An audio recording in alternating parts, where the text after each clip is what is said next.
Just want to add my 2 cents by commenting on 2 points regarding the whole story with Sony and the North Korean hacking incident, etc.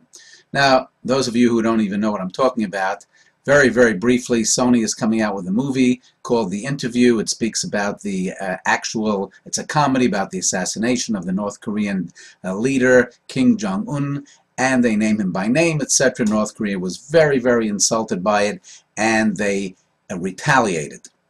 What they did was they hacked the Sony emails, found all kinds of interesting exchanges from executives, etc., and then they threatened to have terrorist activity at any theater that shows the film The Interview. Sony completely backed down and said, okay, we're pulling it. The theater said, we're not showing it, and Sony said, we're not going to be releasing it for now. That's the story. 2 quick comments on this story, and it's just a fascinating story that's happening. And that is, I really just can't believe that Sony would capitulate to this kind of threat. Who knows? Yes, you're saying to me, well, would you want to go to the first showing? Would you dare to walk into the theater? I don't think that's the issue. The issue really is that this is such a dangerous precedent on saying that North Korea or any other country or any other person can dictate what we can and cannot say, what we can and cannot show.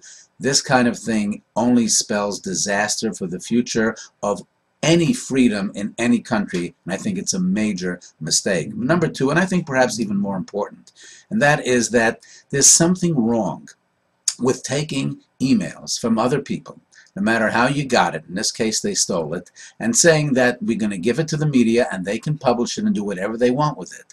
Now they have information which is perhaps very, very ugly and condemning to many executives of people in exchanges that they had about Obama or had about anything. They have medical records, social security numbers. I know I'd love to live in a perfect world. I realize that it is not so.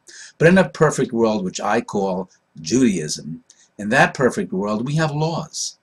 And those laws dictate that something called lashon hara, which is gossip, and things that are obtained that are not complimentary to other people, are not only not allowed to be released and not allowed to be repeated, but they're not even allowed to be believed. That's the law. Do people break the law? Of course. It happens all the time. But there are certain laws in religion which give us a way of practicing our lives. And in a perfect world, I would say, you got that information is disparaging to other people. Guess what? You're not allowed to release it.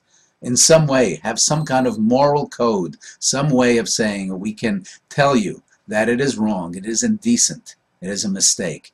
You have information about other people, you're not allowed to release it, you're not even allowed to believe it. So, Sony, you back down, you were cowardly, I think it's a big mistake. And number 2, wouldn't it be nice if we could say that you just can't repeat anything that you heard? Something to think about.